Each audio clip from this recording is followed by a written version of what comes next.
మళ్ళీ 2019లో కరెక్ట్ గా 21 రోజుల ముందర నేను మంగళగిరి అభ్యర్థిగా మీ ముందర నుంచిన. ఆనాడు వాస్తవంగా మీరు ఎదుర్కొన్న సమస్యలు నేను తెలుసుకోలేకపోయా. అదేవిధంగా నేనేంటో మీకు అర్థమవలేదు. ఎన్నికలు అయిపోయినాయి. 5350 ఓట్లతో నేను ఓడిపోయాను తల్లి.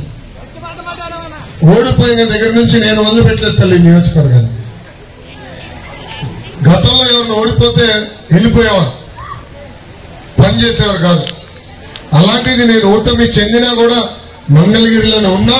మంగళగిరి ప్రజలకి నేను సేవ్ చేసిన తల్లి.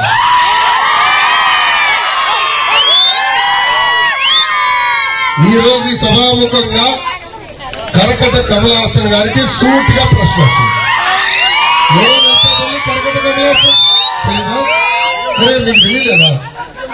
ఒక్కడే చెప్పండి.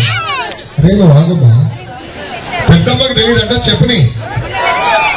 అమ్మా బాలబాబు గారు తెలుసు కదా,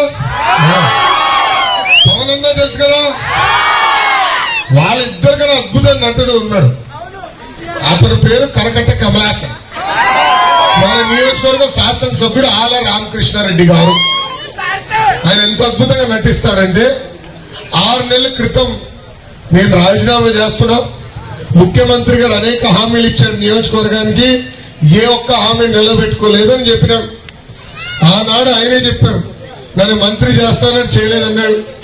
నియోజకవర్గానికి 2,000 కోట్ల రూపాయలు ప్రతి సంవత్సరం ఖర్చు పెట్టి అభివృద్ధి చేస్తానని ముఖ్యమంత్రి గారు చేయలేదన్నారు.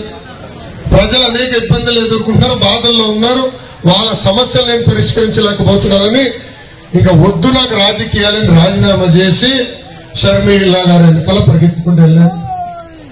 తర్వాత 2 నెలలు ఏమైందో నాకు తెలియదు, ఏం మాటలు కుదిరినా నాకు తెలియదు. మళ్ళీ సడన్ గా ముఖ్యమంత్రి గారి ఇంటి ముందర కంపెట్టాడు కరకట కమల్ హాసన్. పక్కన కట్ చేస్తే సీను ముఖ్యమంత్రి గారు కండ వేస్తున్నారు. ఇంత అద్భుతంగా నట్టుడు. ఇలా ఎన్నో నటులు చేస్తాడు. రేపు వస్తాడు మన క్యారేజ్ పట్టుకుని పొలంలోకి వస్తాడు. మళ్ళీ అదేదో క్యారేజ్ నిర్మించినట్టు ఒక యాక్టింగ్, మళ్ళీ ఇంకొక యాక్టింగ్, ఇంత అద్భుతమైన నటన మొదలు పెడతాం. తల్లి నటన నాకు తెలుస్తాను.